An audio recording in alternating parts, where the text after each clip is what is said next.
I want to show you something crazy. Set up light and a stand so I can show you guys with this type of LVL flooring, where it's the interlocking type flooring. As you can see, there's a groove in here, and then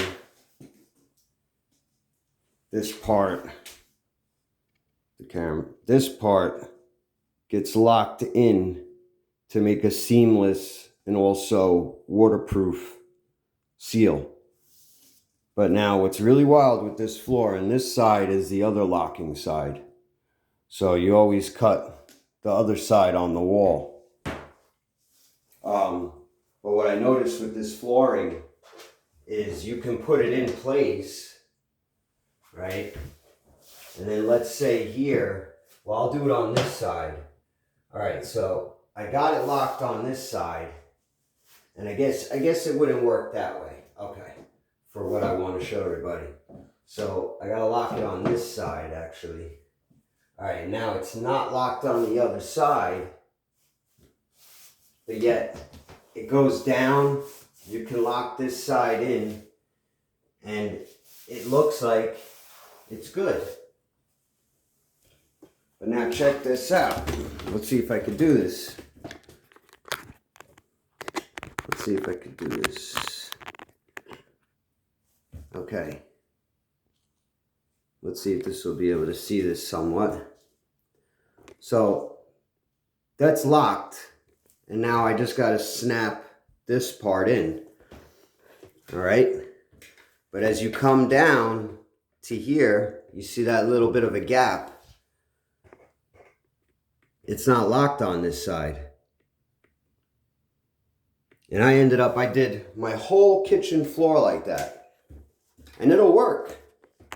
But then what happens is, now you're going to get little clicks and stuff from it not being locked. And let me try to show you so you can see, like, that, believe it or not, is locked on this side. I mean, it's crazy how the camera now makes it look the way it looks. But what I did notice, see, now that's better. That's more what the natural eye sees. There is a little bit of a little tiny, well, right here, no, it's smooth. I'm sorry. But over here, this is where it's not locked. You see that? The camera's seeing it a lot more than the naked eye. I'm not joking with you. Like, if I bring the camera back, it looks locked. But it's not. And now watch this. So that side's locked. And I'm coming down. And it just gets a little tiny bit gradually bigger. But the floor it goes down. Like, it flops down to where you could put the other piece in. But you can see there is a little resistance. But I mean, if you're working fast, you won't notice that. You'll put the other piece in, it'll look okay. Then you'll notice in your floor, you'll have a lot of floating. It is a floating floor, but you're not supposed to have a dramatic floating going on. Very minimal at best. And now, all you got to do is, let me shrink it down normal size. All you got, and you should be able to hear it. Yeah, but now you can't see it. I'm a little bit bigger. All right. So over here, I'm going to lift as I'm pushing this way.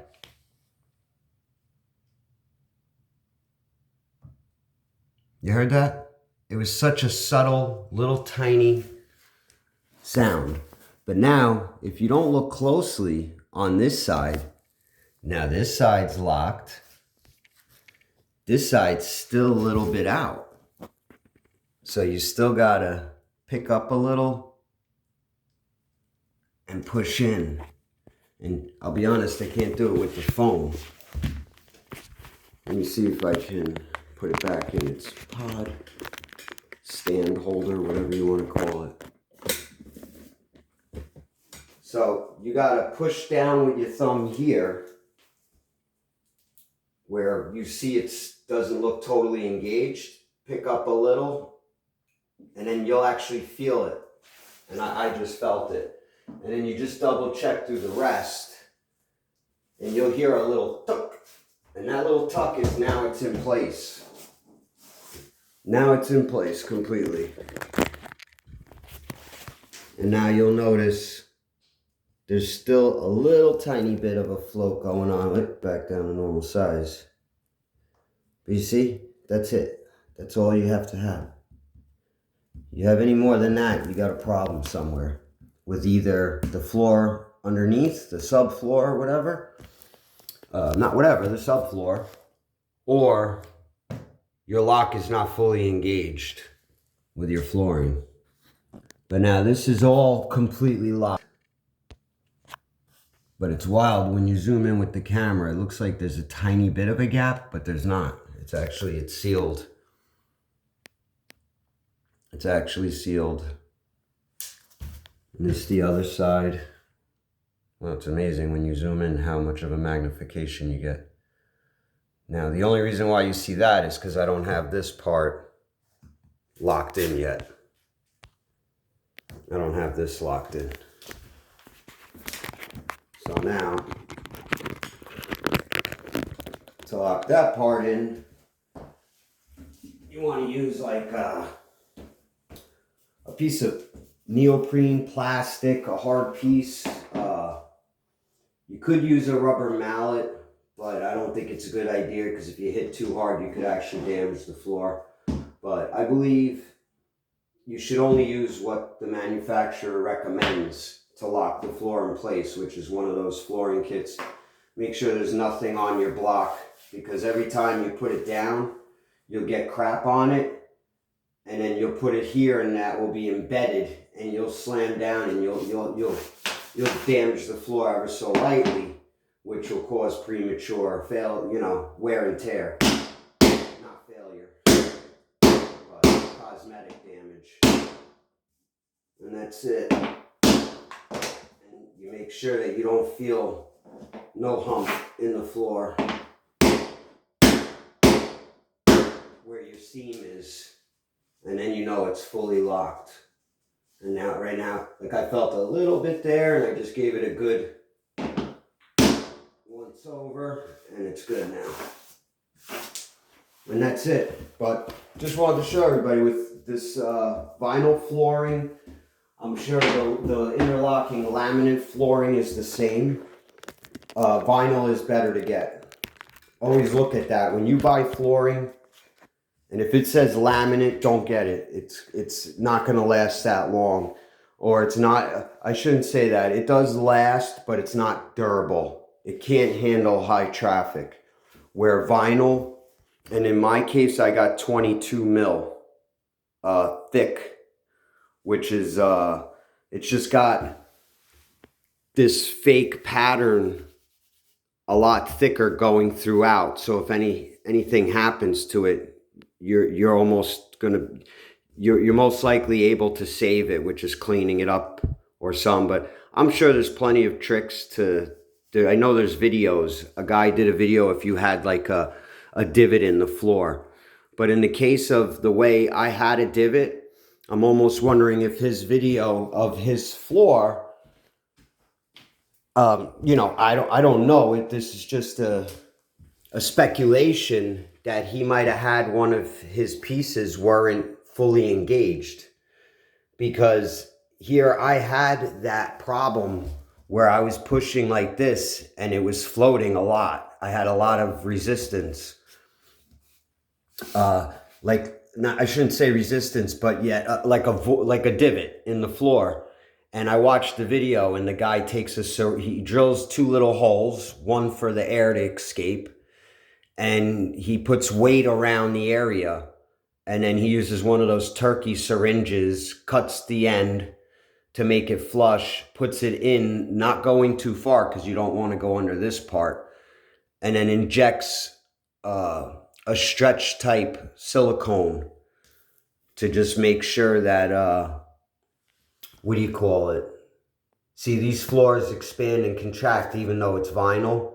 So you don't want to use a glue or anything like that that's going to prevent it from being able to shift, because then you might have some sort of cosmetic issue, you know, like a hump or something like that.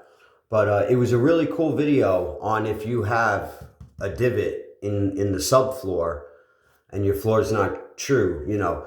And no floor is. There's always going to be little flaws. No floor is ever level. The same thing with concrete. No matter what you do, you're going to have little highs and lows in the flooring.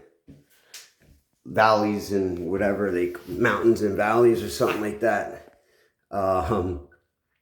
But that video was really cool in that case if you did have a problem with the subfloor.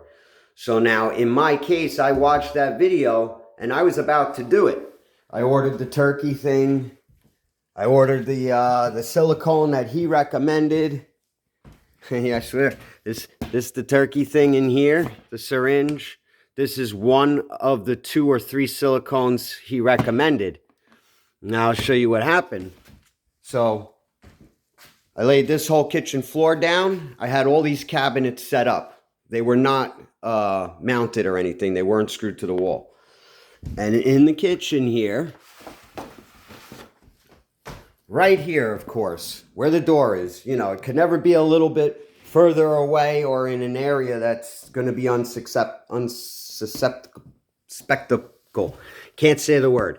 But it was, I believe, no, it was right here.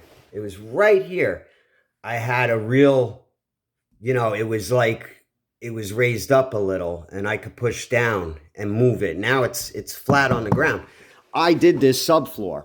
I put shims, I put deck screws, I put liquid nail subfloor in, as you can see. I did this floor really good. My contractor said it's a really level floor, and he's seen that very little in his 30 years, that a lot of floors are, you know, they got all kinds of valleys and peaks. That's the word.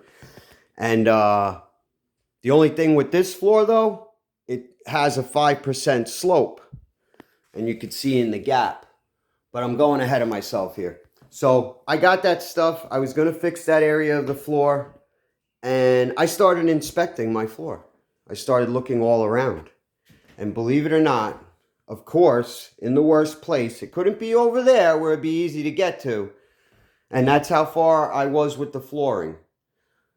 It was over here. Right where the pantry is, this board was engaged all the way to about here. And then here, it wasn't locked in. And I felt it, and I was like, oh my God. So that one board, that one vinyl board, affected the rest of the floor. It was causing each piece to like do a wheelie, I guess is the best way to explain it. And I had to move all these cabinets, put them all in the hallway, all over there. And I had to pick up all these pieces. So yes, I had to stick something underneath to hold the radiator up. And oh man, what a pain in the butt. And take all the pieces up and make sure to put them against the wall in order, so I can do the reverse order to put them all back. And then put all the cabinets back in here just to fix that one piece. And I was about to do that thing that the guy made the video. So be careful when something's wrong before you go to look for a fix. Try to find out the cause, you know, try to see if you could narrow down the cause to make sure that it was indeed a divot in the floor. But yet I know this floor, so I knew that was weird. That couldn't have been there. And yeah, thank God I figured it out. So just wanted to show you that with locking vinyl flooring. Make sure the piece is engaged all the way across, then lock it in and continue on. And when you get so many rows down, double check, because sometimes when you're lifting this piece might lift a little and pop out depending on where the seam is. and you're not going to know, and you're going to keep going, and the rest will lay flat, and you'll think they're locked. So just always go back over, double check, and then continue on all the way across.